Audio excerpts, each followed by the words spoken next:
아파트 매매 가격 예측에 대한 논문이 있어서 살펴보았습니다.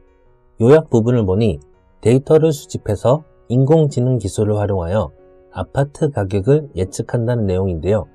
기계학습 알고리즘을 사용하였고 정확도는 95.1%라고 합니다. 오늘은 여기서 사용된 기계학습, 즉 머신러닝과 딥러닝에 대해 알아보면서 인공지능에 대해 좀 더 이해하는 시간을 가져보고 더 나아가서 어떤 회사에 투자해야 하는지 생각해보는 시간을 갖도록 하겠습니다. 인공지능, 머신러닝, 딥러닝, 머리 아픈 주제라 생각될 수 있지만 생각보다는 어려운 개념이 아니니 차근차근 들어보시기 바랍니다. 일반적인 프로그래밍 시대에는 사용자가 컴퓨터에게 입력값을 주면 컴퓨터는 프로그램에 의해서 결과값을 주게 됩니다. 예를 들어 곱하기를 해주는 프로그램이 있다면 이 프로그램에게 2와 3을 입력값으로 주면 결과로 2 곱하기 3의 결과인 6을 얻을 수 있습니다.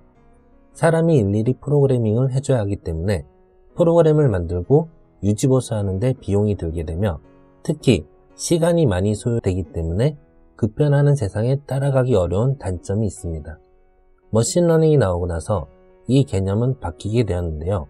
컴퓨터에게 입력값과 결과값을 주면 데이터로부터 의사결정을 위한 패턴을 기계가 스스로 학습하게 됩니다.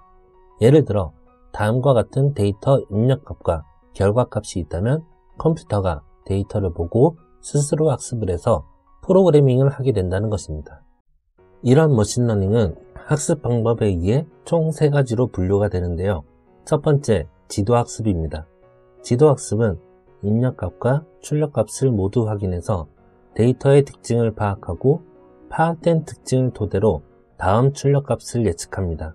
실생활로 예를 들자면 쇼핑몰에서 어떤 광고를 보내야 할지 고민이 된다고 하면 A라는 20대 여성은 아이폰을 샀고 B라는 60대 여성은 아이폰을 받지만 사지 않았고 C라는 다른 60대 여성은 아이폰을 받지만 안 사고 갤럭시를 샀다라는 데이터가 있다고 하면 컴퓨터는 이 데이터를 통해서 B에게는 새로운 갤럭시에 대한 광고를 보내면 B가 갤럭시를 산다라는 결과를 예측할 수 있다는 것입니다. 두 번째, 비지도학습입니다. 비지도학습은 입력값만으로 비슷한 데이터들을 묶는 데 효과적입니다.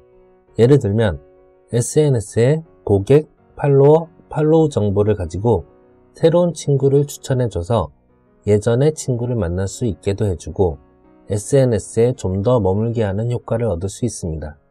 세 번째, 강화학습입니다. 강화학습은 상과 벌이라는 보상을 주며 보상을 최대화하도록 학습합니다. 예를 들면 넷플릭스나 유튜브의 알고리즘은 좋아요나 싫어요라는 보상을 받으며 학습하여 우리가 재밌을 만한 콘텐츠를 추천하면서 앱을 끄지 않게 만들곤 합니다.